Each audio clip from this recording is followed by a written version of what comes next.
Open world games are massive, not just in scope, but just as a thing. Like, for the most part, a lot of the time we just expect games to be open world now. And there's some really big ones coming out this year. Some will be great, some won't, but we can tell you which ones we're going to be talking about. Hi folks, it's Falcon, and today on gameranx, the top 30 new open world games of 2026. Starting off with number 30, it's Forza Horizon 6. The next entry in the always excellent Forza Horizon series is coming earlier than expected, May 18th, just a few short months away. For such a stacked year in games, the open world genre's presence in 2026 is actually a little small. There aren't a lot of what we might call traditional open world games dropping this year, but the Forza Horizon series remains the platonic ideal of an open world racer, and the newest entry looks like it's going to continue that tradition. This time you're racing through Japan with 550 real-world cars and exploring the largest city environment ever made for the Horizon series. There's the usual rural landscapes, but unsurprisingly there's a big chunk of the map carved out for Tokyo. As usual, these games have more features than stars in the sky. There's an expected event creator, multiplayer car meetups, customizable garages, customizable estate. You get a whole valley to do what you want with. It's ambitious and overloaded with stuff, and that's a Forza Horizon game for you. Unless something catastrophic happens, it's probably going to be excellent. Playground Games does not let us down with Forza Horizon. And number 29 is Fable. Two open world games from one developer is kind of wild. Forza has a firm release date, but Fable does not. It is expected to launch sometime this year, but it's also possible that it'll get pushed back to 2027. I'm crossing my fingers that it is this year. We'll see. The old Lionhead Fable games were never quite as impressive as what Peter Molyneux dreamed up in his head while talking to the press. They were good games, though. None of them were really full open world games, but this new entry looks like it's taking the reactive choice-driven world of those games and making it open world. You can still romance any NPC, you can become a landlord by buying up all the property, but that's all becoming much more complex and robust. They are nixing the good and evil system and replacing it with something more nuanced. It was fun to run around with like devil horns, like being a literal evil guy, but if the choices actually matter, I suppose whatever.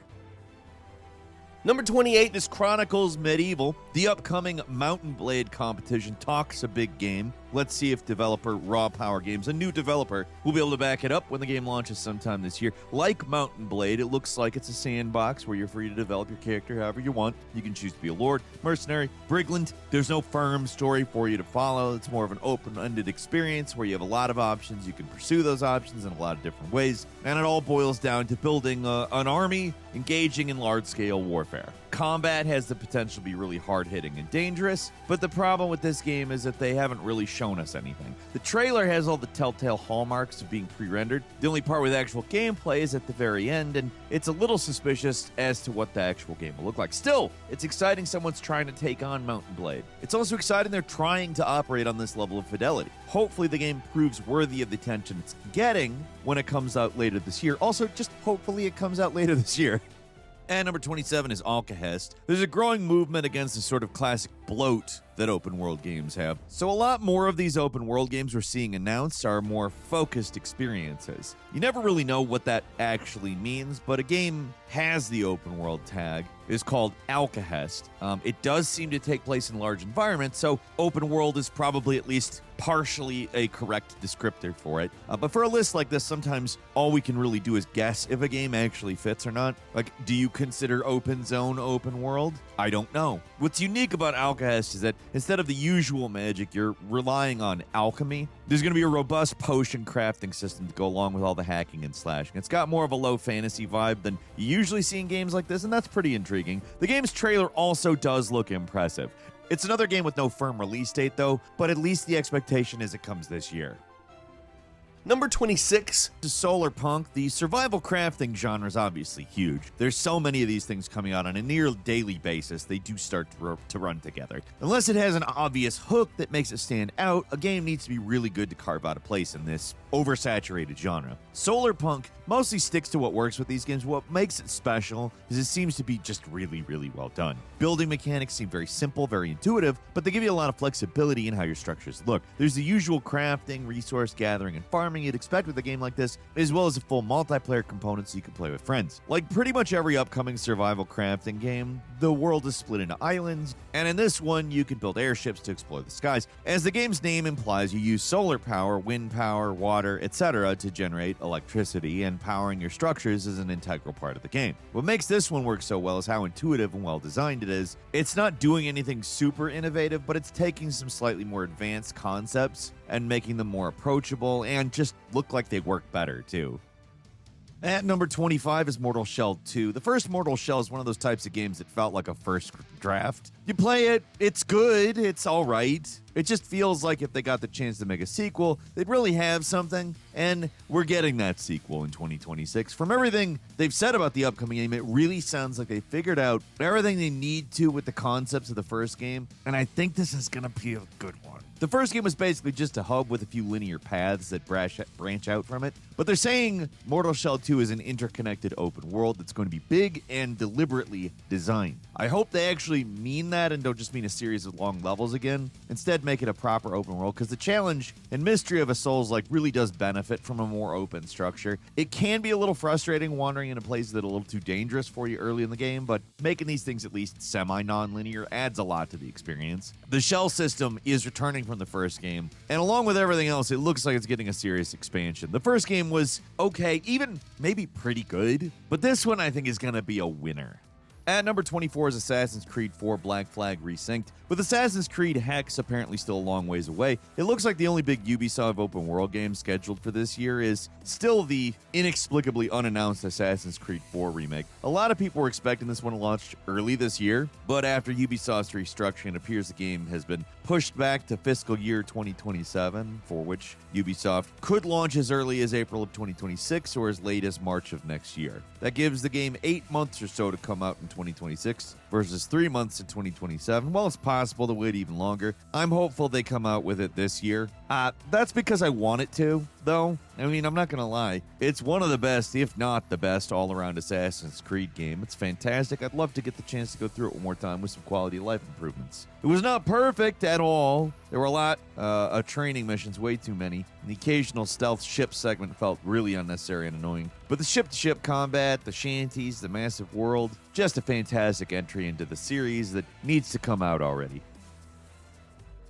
At number 23 is Subnautica 2. Being a number 1 as the most wish-listed game on Steam is probably kind of like a curse. Yeah, Silksong came out alright. Better than alright, actually, but that's, I'd say, the exception, not the rule. Otherwise, you have stuff like The Day Before. Now, not saying Subnautica 2 is going to end up like The Day Before. It's pretty unlikely, actually. But according to the developer, it wasn't in a good enough state for early access release, and the series' original creators cut out, and everybody's suing each other. Who knows what really will become of Subnautica 2? Hopefully, it manages to launch and persevere despite everything, because at the end of the day, we do all want more Subnautica. The original is one of the all-time great survival games, has a fascinating world to explore. There was the usual survival stuff, but the first game felt more like an open world with survival elements versus a survival game with a world you can explore. Hopefully the sequel keeps that key aspect intact, and the carefully crafted world that makes these games so satisfying to explore is what persists. There's of course real potential to exceed the first Subnautica. It's just an open question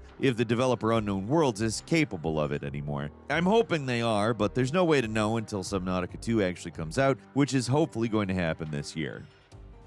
And number 22 is Chrono Odyssey. Technically, the game's already out. It's not expected to launch in the West until sometime Q4 this year, though. This one's highly anticipated, but at least in its current form, it's getting some pretty mixed reviews. So why is it on this list? Well, the developers are planning a major overhaul when the game launches internationally, which is probably, I mean, if it's going to get a shot in the arm that it needs, the point at which it will. It's an MMORPG with a huge seamless open world and action game-inspired combat. Should be a slam dunk, but as usual with these sort of games, it's a big caveat. The monetization, it's always going to be a thing. With games like this, there's always a chance they can turn stuff around, but also there's that. And number 21 is Light No Fire. Hello Games' long-anticipated follow-up to the No Man's Sky takes the procedurally generated planets of that game and uses the technology to make one massive Earth-sized planet that you can explore with friends. The expectation here is that the game will follow the same model as the first game, relatively bare-bones release followed by years of completely free support. Don't know. I wouldn't complain if it came out and it had a bunch of features, but at least with Hello Games, you can at least expect they'll be in it for the long haul. There's going to be building, dragon flying, and apparently NPC settlements and dungeons and stuff to explore. The game looks really big in scale, and while it's unclear whether, you're actually doing anything, I do have high hopes, especially after how much No Man's Sky turned it around. No firm release date, but expectation appears to be that it'll be sometime fall 2026, maybe early 2027. And number 20 is Outbound. Take Raft and slap it on the top of a VW bus. You've essentially got Outbound, another open-world survival crafting game. This one's got a lot of clever mechanics and charm to spare. Looks like one of those games that's just satisfying to spend time in. Planting vegetables, taking care of pets, building static structures, or simply slapping stuff on top of your car to instantly pack and unpack your base as you drive around the world. Lots of options. Looks fresh. Looks well-made. I think probably going to be cool. And number 19 is Solasta 2, where the first game was more of a traditional CRPG adventure. The sequel is incorporating more elements from Baldur's Gate 3, and I don't just mean significantly upgraded visuals. The game's world is much more open this time, touch of reactivity from Larian's game, and much more non-linear stuff to explore at your own pace. The first game's kind of a hidden gem, but the sequel looks like it's got the chops to break through into the mainstream. And obviously there's a lot of people craving high-effort CRPGs after Baldur's Gate 3. This is looking like it could offer a real alternative. This one's launching early access March 12th. There's already a demo available. May not be the first thing you expect to see from an open world game, but all signs point to this game having a huge and very dense world ripe for opportunities. And number 18 is Crimson Desert. Right now, it's the action RPG to watch out for. It's made by Pearl Abyss, the guys who made Black Desert Online, and it's set in the same universe, but it looks like a completely wide open world sandbox full of fights, puzzles, and all kinds of crazy powers. Combat looks super dense, extremely complex. There's a ton of magic abilities you can use and exploit, and the variety of enemies you're going to face looks pretty damn impressive. The world appears to be truly massive as well, spanning temperate forests, jungles, and full-on deserts. You can ride horses, fly dragons, fall from the sky in a very Tears of the Kingdom looking way. Looks like you can climb over just about anything in a similar way as well. It's an open world game in the truest sense, and the focus is clearly on player agency over story, at least as far as anybody can tell from the trailers. It looks like a totally crazy, possibly groundbreaking game, and it's not even that far away. It's releasing March 19th, and we're going to be there day one. And number 17 is Streets of Rogue 2. The original Streets of Rogue was a delightful roguelike. Looks like the sequel's taking all those ideas of player freedom and immersive sim-inspired chaos and transplanting it into a true open world. The game will still have roguelike elements, but the map is one giant continuous space where you're free to do just about anything. The first game was highly system-driven. The sequel looks like it's pushing that even further, with unique classes that encourage unique and creative playstyles. The first one was a game where you really had to play to really understand it. It looks like total chaos, but the storytelling possibilities are pretty endless. It's almost like a more action-focused RimWorld or something, but few open-world games are able to generate emergent narratives like this one. No date on it yet, but many are expecting to see it launch sometime this year. Fingers crossed.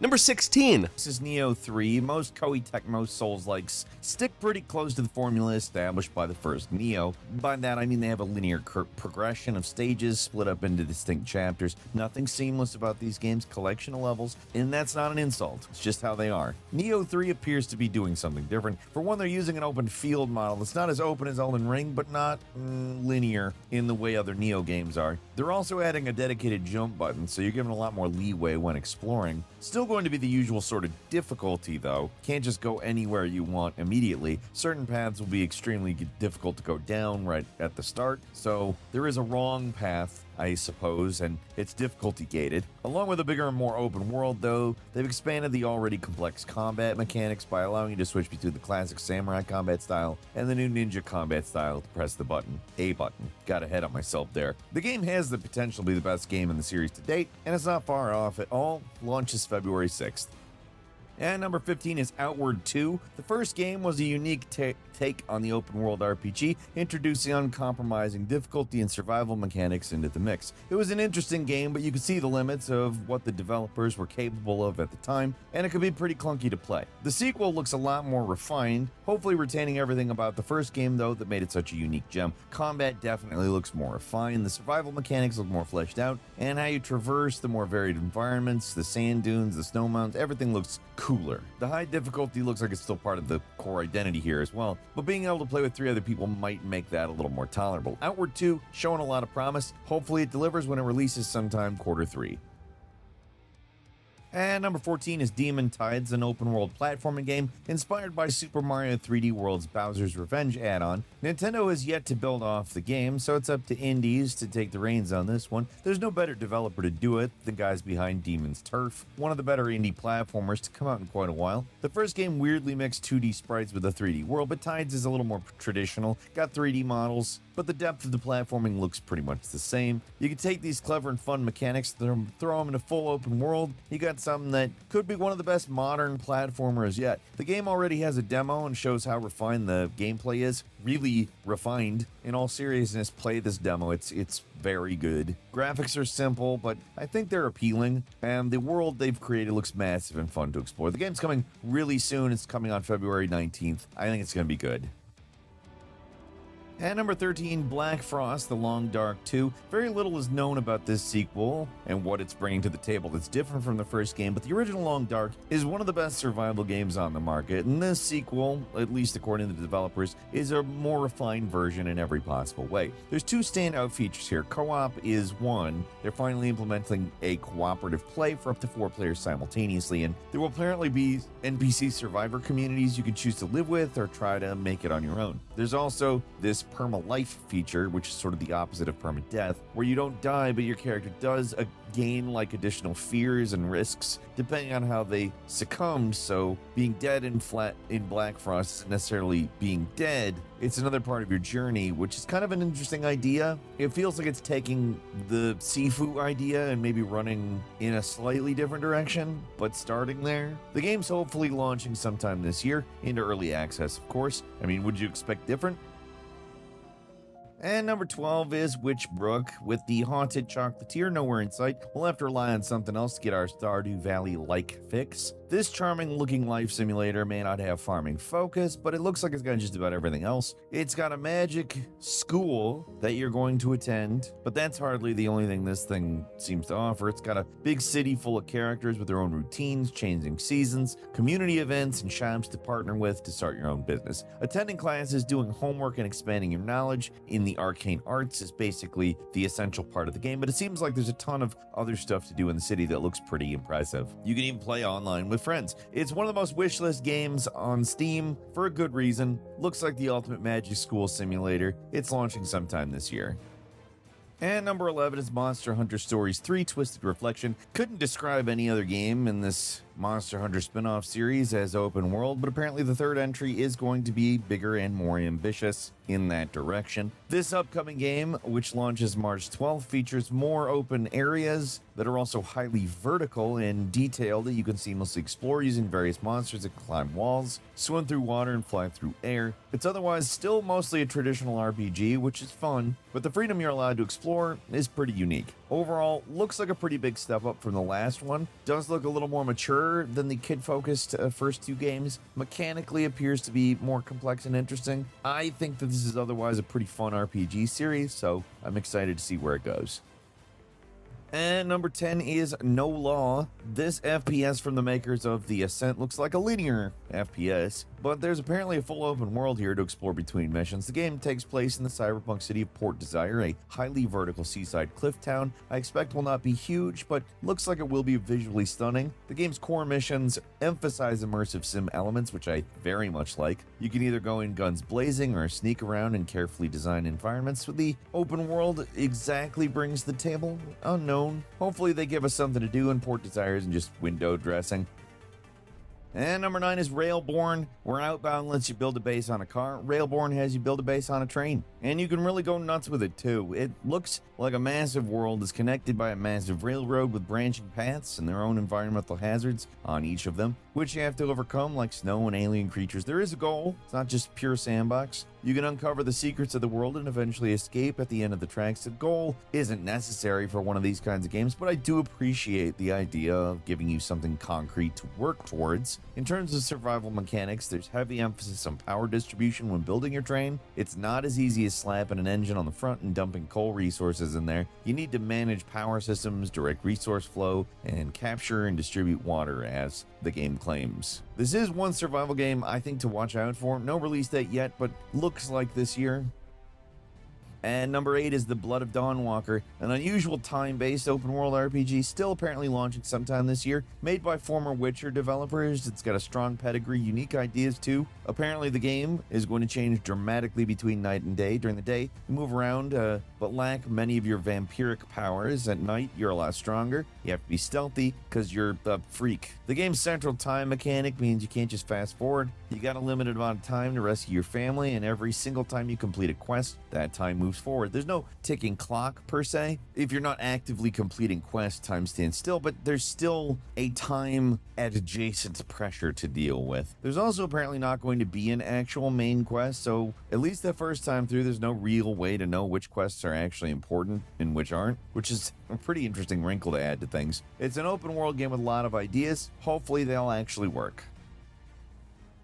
And number 7 is Lego Batman Legacy of the Dark Knight. At first, it looks like it's another copy and paste Lego game, but the more we've seen of Legacy of the Dark Knight, the more excited we are. It's not just a brainless button masher, it's basically a kid-friendly successor to Arkham. It's got full-on Arkham-style Predator stealth, Arkham-inspired combat, a huge open world that can be explored using the Batmobile. It's all, like I said, more kid-friendly and less technically demanding than the Arkham trilogy, but getting anything like those games, it feels like a big deal at this point, especially with a Lego game. These games have been mechanically stagnant for years, so seeing them make a bold change with the usual formula, I like it. That and the game just looks really fun. It has the hilarious concept of trying to make a single story out of every Batman everything. So it's got Matt Reeves Batman and Danny DeVito Penguin and Dark Knight Rises Bane, and they're all in one place. And it's crazy. It takes what looks like it could have been a straightforward retelling of some of the movies, into something much funnier and crazier. Could be the best Lego game yet. You got all this and a huge open world Gotham that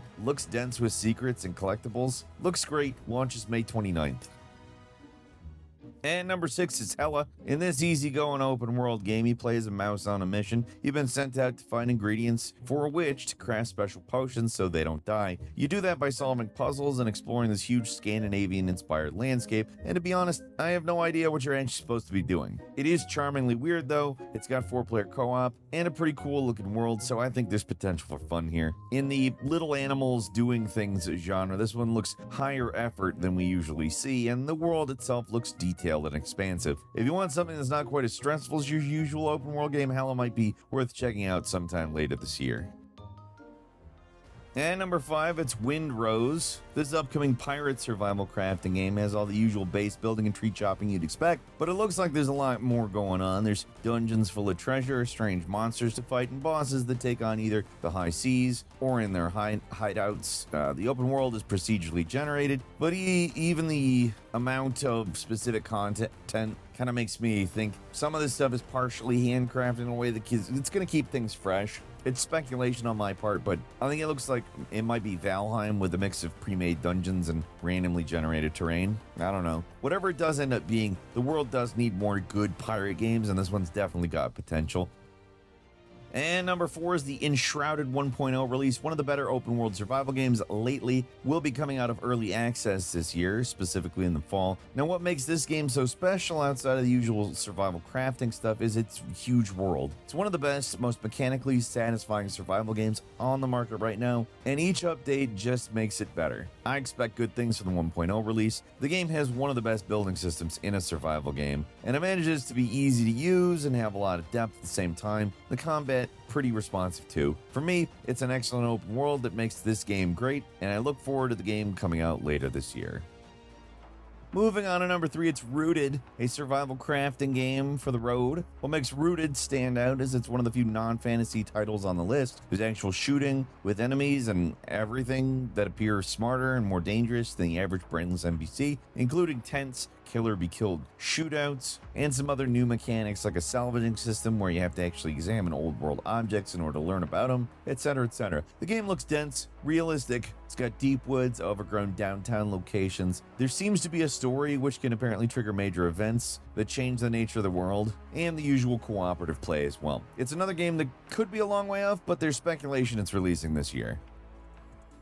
And number 2 is Petal Runner. Just about wrapping this up with a very different sort of open world game. Petal Runner is clearly inspired by Game Boy games with its almost monochromatic color scheme and chunky pixels, but the game is decidedly modern in terms of design. You got a full city to explore with a motorcycle and tons of side activities and collectibles to discover along the way. There's mini games all over the place and charming characters to meet. The world itself is just begging to be explored with retro future stuff combined with chill surf town vibes. It looks like a pretty cozy way to waste a few hours. There's also a Pokemon-style creature collector mechanic, so they'll probably get sued by Nintendo knowing their patents. But also that's stupid, and it seems like Nintendo doesn't really have the power to do what they want to do with that. So yeah, look out for this one. And finally, at number 1, Grand Theft Auto 6. It's the open world game. Not just of the year, it's the open world game. Right now, at time of writing, we don't know a lot. We know you're in a fake Florida, it's in Vice City, and there's the usual incredible Rockstar attention to detail. Like, that's pretty much what we know. There are some specifics in terms of characters and some other stuff, but like, basically it's Grand Theft Auto with those specific conditions. The brief glimpses of the game we've got are crazy impressive, and I don't know about you, but it's just been too long since we've had a good open world crime game. I just want to drive cars and shoot guns in a realistic-ish environment, and this game's finally giving that to me after years of disappointments. Everything else just icing on the cake. Seems like November 19th is the release date, but Rockstar has never been afraid to delay things if they don't think it's absolutely perfect, so hey, could end up 2027. You never know. I really hope they stick to 2026 here, because frankly, I'm getting tired of waiting for it. That's what I got for you. Leave us a comment. Let us know what you think. If you like this video, click like. If you're not subscribed, now's a great time to do so. We upload brand new videos every day of the week. Best way to see them first is, of course, a subscription, so click subscribe. Don't forget to enable notifications, and as always, thank you very much for watching this video. I'm Falcon. Go down, click join, become a member of the 1% Club, watch or listen to The Falcon Show every Saturday, exclusive to the One Pierce. Thanks a lot. We'll see you next time right here on gameranx. Bye.